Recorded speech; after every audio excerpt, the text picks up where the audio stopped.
selamat pagi Sobat Obsesi.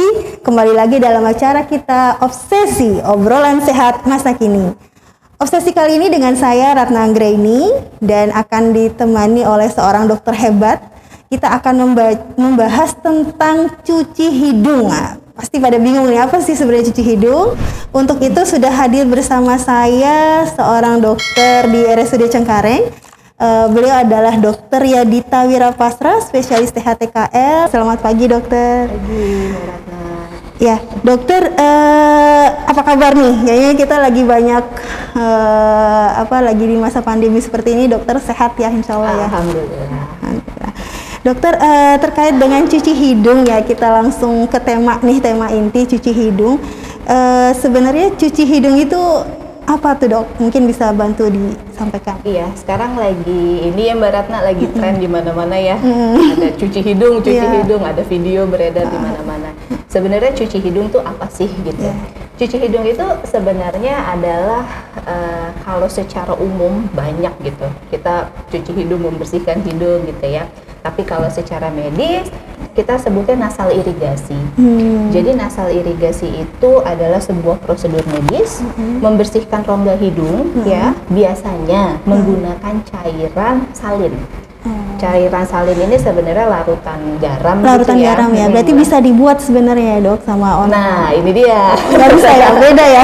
Nanti sebenarnya kalau di medisnya ya, secara medis lebih aman apabila kita menggunakan larutan salin yang steril yang sudah jadi. Oh, steril gitu. Berarti ya, Dok. Jadi tujuannya dari nasal irigasi kalau di dunia kesehatan ini sebenarnya untuk membersihkan lendir.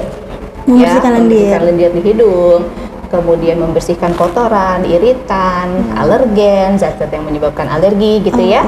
Kemudian melembabkan mukosa hidung dan juga mengurangi peradangan. Sebenarnya tujuannya sih itu. Oh gitu. Berarti kalau misalnya kan kita mengenal istilah gurah itu ya, Dok ya.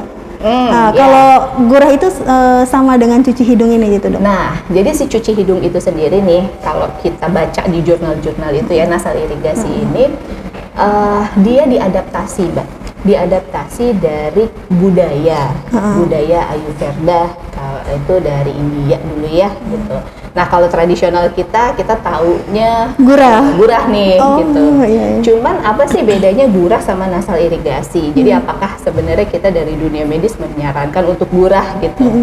Ya sebenarnya kalau disaranin nggak boleh juga karena kita nggak punya dasar penelitiannya. Apapun kan dunia medis kita harus berdasarkan penelitian. Sementara kalau kita bilang nggak boleh juga apa dasarnya gitu. Jadi kita ya oke lah, yang penting kita tahu bahwa gurah itu gurah ini sebenarnya prinsipnya sama ya, memasukkan cairan ke dalam hidung untuk kemudian dikeluarkan, katanya membersihkan dari tubuh kita gitu terutama ya. yang sinus-sinus tuh. Iya, sinusitis pakai gurah gitu. Nah, tapi gurah ini yang kita belum tahu adalah apa yang dia gunakan. Kalau yang saya baca, mereka menggunakan tumbuh-tumbuhan ya, akar tumbuhan. Kemudian intinya bahan-bahan tradisional lah ya, bahan-bahan tradisional yang kita sama-sama tahu bahwa kandungannya sendiri apa saja nih kita belum tahu secara pasti gitu. Apalagi yang berikutnya apabila akar tanaman atau apa yang direbus ke dalam situ dijadikan satu itu, misalnya nih partikelnya belum halus, tidak jadi homogen, dikhawatirkan melukai. Nah seperti itu, makanya ya kita sih belum tahu ya sebenarnya oke atau enggak, tapi ya pada prinsipnya ya mirip-mirip begitulah. Gitu ya, Dok. Terus sebenarnya cuci hidung itu kapan sih harus dilakukan gitu, Dok? Jadi kalau cuci hidung itu sendiri sesuai indikasi nasal irigasi ya. Kita kembali ke bagian medisnya. Istilah medisnya adalah nasal irigasi. Indikasinya adalah nasal irigasi ini dapat digunakan sebagai pengobatan secara tunggal maupun bersama pengobatan yang lain. Jadi kita bisa, kalau misalnya gejalanya sangat ringan gitu ya, kita bisa pakai dia untuk pengobatan hanya untuk membersihkan lendir dari hidung gitu, tapi juga bisa digunakan bersama obat-obatan lain, misalnya bersama anti radang untuk menghilangkan sumbatan hidung, atau kadang-kadang bila perlu kita pakai antibiotik. Intinya pengobatan atas penyakit dasarnya gitu. Dan dia juga bisa mencegah. Sebenarnya dipakainya pada kasus apa gitu. biasanya sering kita kasih tuh kasus sinusitis baik akut maupun kronis. Kemudian alergi. Pada kasus alergi, cuci hidung ini di penelitiannya mengurangi gejala hingga 35%. Dan banyak juga meningkatkan itu. kualitas hidup si penderita alergi ini sampai 30% gitu. Jadi lebih baik ya kualitas hidupnya gitu. Juga dipakai pada kasus-kasus seperti flu, kemudian infeksi virus, kemudian iritasi hidung. Berarti sobat obsesi yang punya sinusitis nih harus bisa cuci hidung ya dok? Iya. harus bisa ya berarti ya? Iya, sebenarnya banyak yang takut ya Mbak ya. Iya. Soalnya kayaknya takutnya cuci hidung tuh ntar keluarnya kemana gitu takutnya. Iya, jadi memang untuk cuci hidung gitu ada caranya. Mungkin nanti dari ini bisa ditampilkan ya. Dari tim ya. Dari tim bisa ditampilkan untuk videonya. Tapi pada prinsipnya adalah kita memasukkan cairan larutan salin itu ke dalam hidung. Mungkin nanti kita lihat videonya sama-sama ya, biar kita bisa lebih jelas. Iya, itu biasanya berapa lama tuh dok? Kita harus cuci hidung gitu, berapa lama kira-kira sampai kapan? Apa seumur hidup atau gimana? Jadi pada prinsipnya begini, cuci hidung dengan larutan salin. Sebenarnya di penelitian banyak nih. Larutan salin, isotonik atau misalnya ada larutan hipertonik gitu ya, dengan konsentrasi yang lebih tinggi. Itu masih dalam penelitian sebenarnya mana yang lebih baik, karena tentu saja itu case by case gitu ya. Ada yang cocok menggunakan larutan isotonik, hipertonik. Dan gimana nih caranya supaya sebagai masyarakat awam tahu kita harus pakai yang mana nih? Ya tentu saja konsultasi ke dokter gitu. Jadi nanti pada kasus-kasus tertentu, misalnya kita perlu cairan isotonik, atau misalnya dari operasi kita pakai yang hipertonik gitu ya. Jadi itu ditentukan oleh dokter. Sampai kapan penggunaannya? Ya selama kita masih diminta oleh dokternya untuk menggunakan, ya sebaiknya memang digunakan gitu. Tapi ada satu lagi penelitian di laut mati. Kadar garamnya kan tinggi ya di sana. Jadi ada penelitian orang yang mencuci hidung menggunakan air di laut mati itu, kemudian dibandingkan dengan orang yang menggunakan anti radang, obat anti radang. Ternyata efeknya sama. Yang menggunakan air laut biasa sama obat anti radang yang disemprot tapi air laut mati ya, yang kadar garamnya tinggi. Kan? Jadi penasaran itu kadar garamnya berapa ya dok? Nanti kita cari ya. Sampai segitunya ya, sampai efeknya menyamai obat yang spray. Betul. Jadi pada prinsipnya sih bukan dia menyamai obat, tapi bahwa segitu pentingnya cuci hidung, bahwa alam sudah menyediakan ya untuk anti radang, anti peradangan tadi gitu kan. Jadi segitu pentingnya kita untuk melaksanakan si cuci hidung ini sebagai bantuan kita bilangnya bantuan ya, untuk menyembuhkan penyakit yang kita alami, salah satunya sinusitis itu.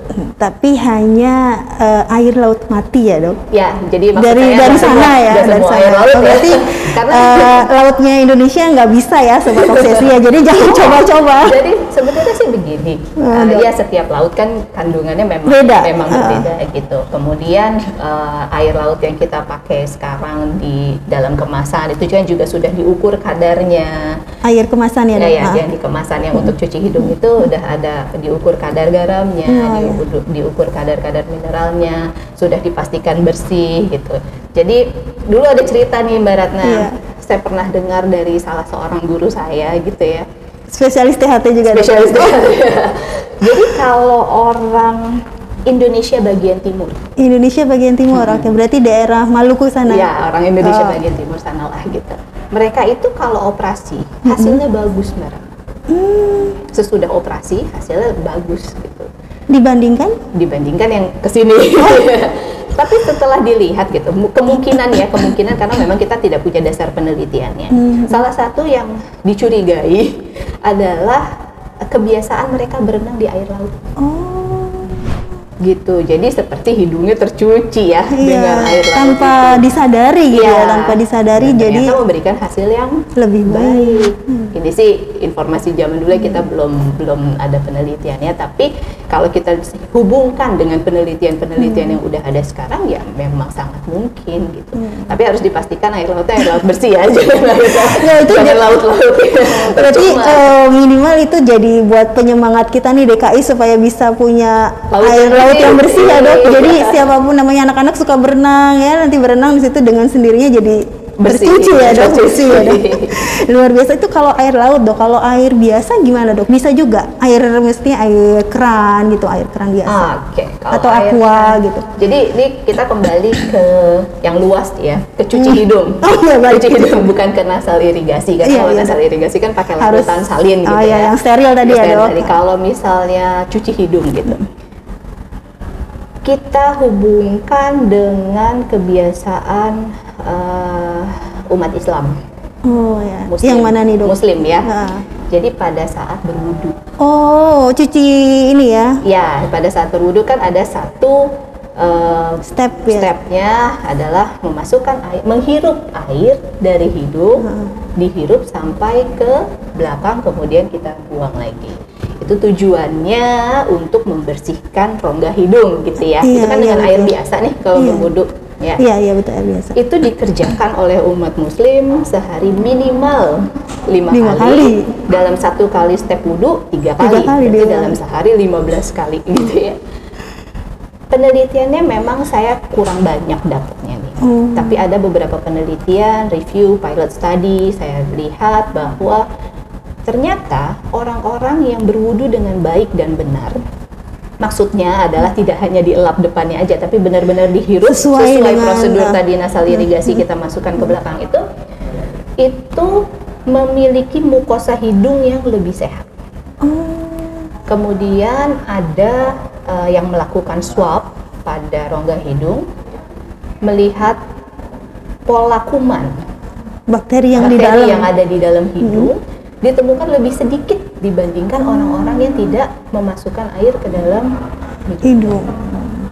Ada satu penelitian lagi tentang kejadian flu pada masa haji. Flu pada masa haji. Ya, jadi kan kalau haji kan Muslim semua juga di pasti, situ. heeh. Jadi dengan kepadatan dan lain-lain itu. Jadi orang ini melakukan penelitian pada orang-orang yang bisa melakukan wudhu dengan Benar. menghirup dan orang yang tidak. Oh. Jadi angka kejadiannya ternyata orang yang berwudhu dengan baik dan benar, Flu. tingkat keparahan flu-nya ini lebih rendah. Kunjungan ke rumah sakitnya Lebih rendah. sedikit. Oh. Iya, betul. Daripada orang-orang yang ternyata dicek berwudunya ternyata tidak sampai ke belakang. Berarti ini bukan hanya penting untuk sobat obsesi yang punya apa? Sinusitis. Berarti tapi untuk semua orang Untuk sebenarnya semua ya dok. orang Apalagi yang sebenarnya. mau umroh ya sekarang, apalagi pas umroh sudah dibuka, berarti mereka harus tahu caranya nih ya. Iya. Berarti ditunggu-tunggu dok videonya berarti. Kalau untuk itu kan tadi ya, misalnya umat muslim nih kita sampai 15 kali ya dok dalam satu hari membersihkan hidung, itu ada efek sampingnya nggak dok? Nah, jadi sebenarnya sih efek samping yang bisa kita dapatkan ini kan berbeda-beda nih, tergantung dari satu cara kita. Yang kedua larutan atau air yang digunakan. Yang digunakan untuk Ya. itunya ya. Jadi kalau misalnya efek sampingnya sendiri dari nasal irigasi bisa menimbulkan rasa perih pada hidung. Jadi kalau arahnya salah, kayak kita berenang baratnya, kalau berenang kan kadang-kadang suka kemasukan Suka kayak air, rasa nggak enak ya terus di sini. pusing gitu ya. Nah pusing. itu juga bisa terjadi pada saat kita cuci hidung. Kalau arahnya tidak benar nih, kadang-kadang sakit, pusing langsung. Nah ini yang Berarti bikin orang-orang suka takut takutnya, termasuk saya waktu itu. Iya, jadi itu yang bikin orang suka takut, nanti sakit, nanti gimana? Nah iya, memang kalau misalnya arahnya tidak benar, caranya salah, memang kadang-kadang menimbulkan rasa sakit, perih, pusing gitu ya. Tapi kalau caranya benar, Betul. akan sangat Nggak masalah. nggak gitu. masalah, akan sangat enak gitu untuk orang, apalagi orang-orang yang bermasalah tadi tuh dengan sinusitis atau produksi alergi, jadi lendirnya banyak tuh enak sekali kalau sudah dicuci. Mungkin ada tips nggak dok? Maksudnya supaya pada saat cuci hidung dia bisa mengarahkan pada arah yang benar gitu dan nggak takut gitu dok? Ya biasanya sih arahnya adalah ke dasar hidung ya. Jadi kalau misalnya kita menggunakan alat kan tergantung alatnya, masing-masing alat beda nih. Jadi cuci hidung itu memang tergantung cairan yang digunakan, kemudian alat yang digunakan, apakah kita memakai suntikan atau kita memakai botol yang ditekan atau kita hanya dihirup biasa gitu. Tapi kalau secara medis nasal irigasi sih biasanya kita menggunakan suntikan yang paling mudah ya untuk kita dapat, atau botol yang disemprotkan dengan tekanan gitu. Dan kemudian kalau kembali lagi ke tadi efek sampingnya gitu, kadang-kadang juga bisa menimbulkan mimisan kalau penggunaannya. Jadi serem. Iya. Jadi kan misalnya nih kita bicara pada orang yang sinusitis atau alergi gitu ya. Kalau pada orang-orang biasa sih insya Allah enggak ya. Cuman kalau pada orang-orang yang sinusitis, mukosanya kan memang rapuh ya, mukosa hidungnya gitu. Jadi ketika satu saat dikasih tekanan atau sesuatu caranya salah gitu, kadang-kadang tuh bisa melukai. Nggak usah air, udara yang kita hirup aja itu bisa melukai rongga hidung kita gitu, karena kan berputar ya udara di dalam gitu. Jadi kalau misalnya mimisan terus jadi kasarannya jadi nggak mau lagi gitu ya, jadi salah berarti salah, coba aja terus sampai benar gitu. Jadi jangan sakit nggak mau, sakit nggak usah gitu.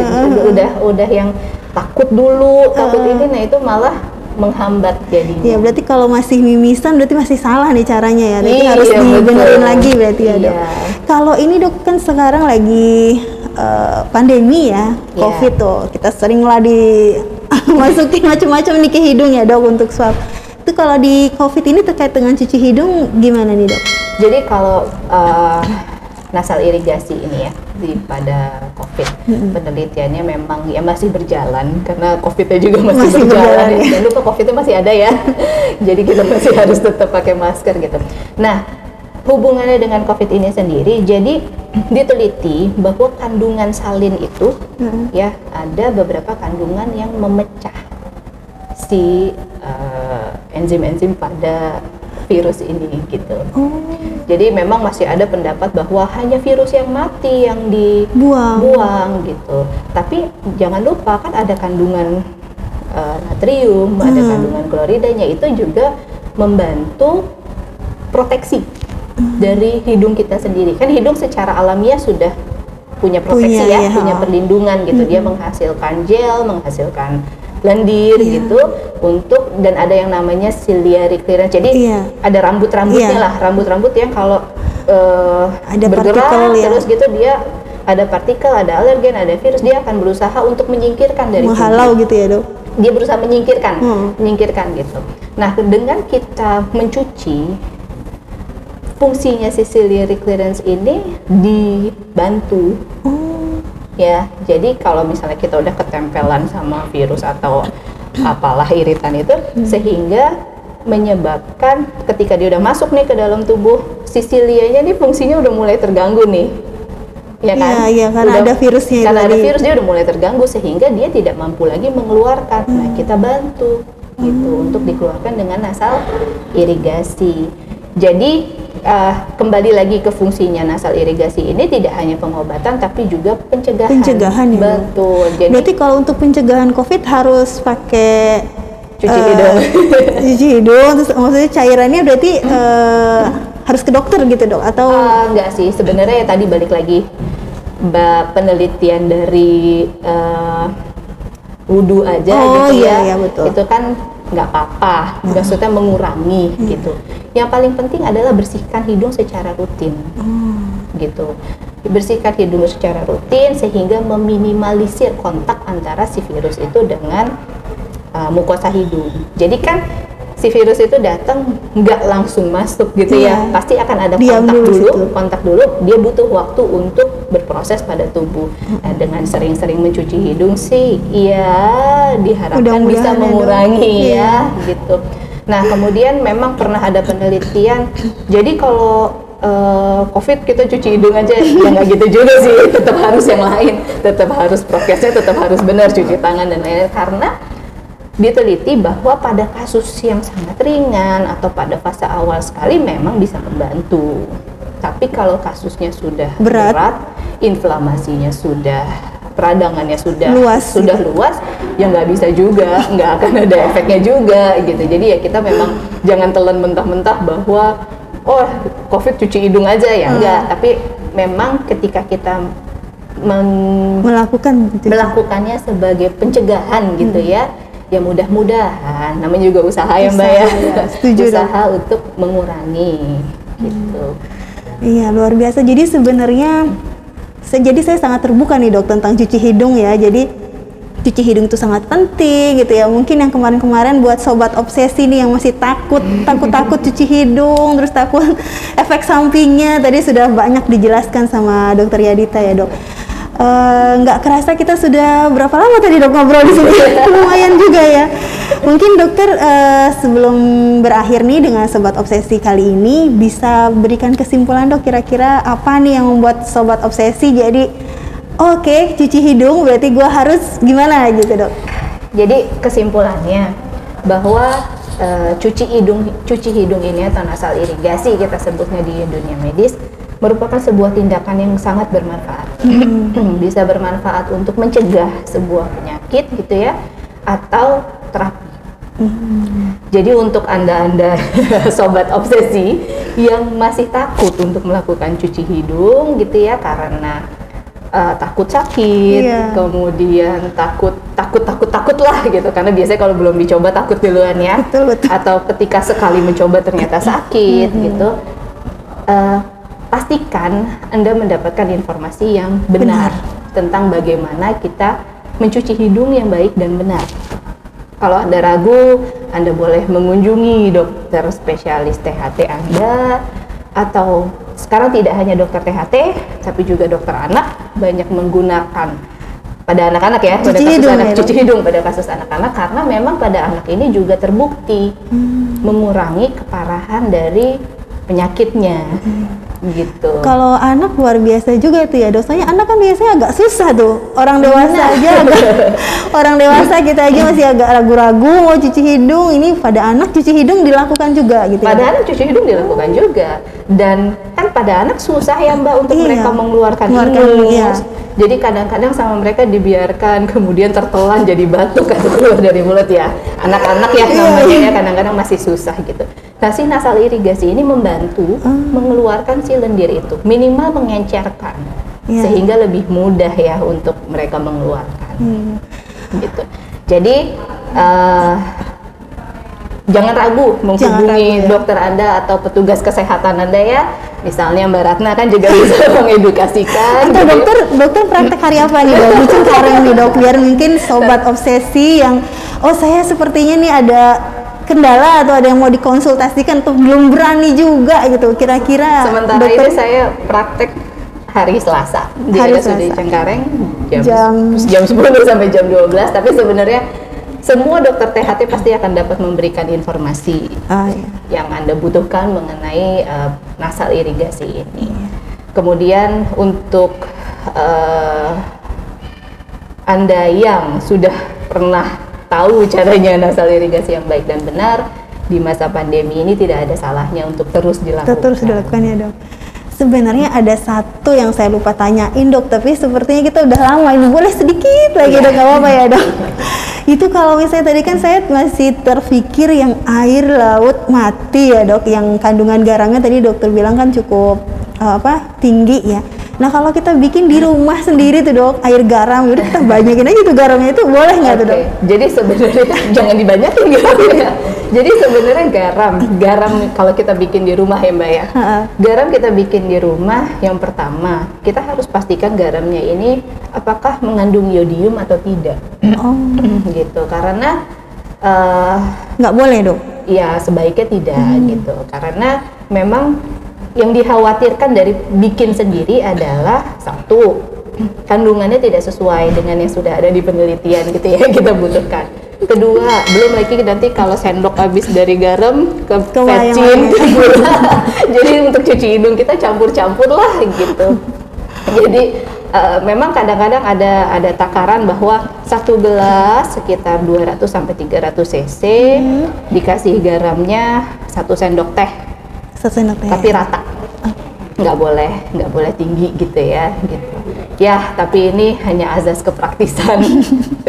Jadi amannya sih kayaknya amannya tetap itu aja ya, Dok, yang sudah tersedia. Amannya sudah tersedia karena sudah dipastikan steril, ya betul. Kemudian takarannya juga sudah pas, ya, stok juga mudah sekarang didapatkan di mana-mana ya, di apotik, di mana-mana untuk nasal irigasi itu dapat. Dan kalaupun susah, nggak ada, susah gimana nggak bisa, ya sudah pakai air saja juga tidak apa-apa. Pertama kalau yang muslim berwudu tadi ya. Kalau yang muslim bisa berwudu gitu. Tapi dengan adanya penelitian ini kan tidak terbatas hanya pada yang muslim. Ya, yang lain pun kalau bisa cuci hidung dan ternyata memberikan hasil penelitiannya dan memberikan hal yang baik gitu.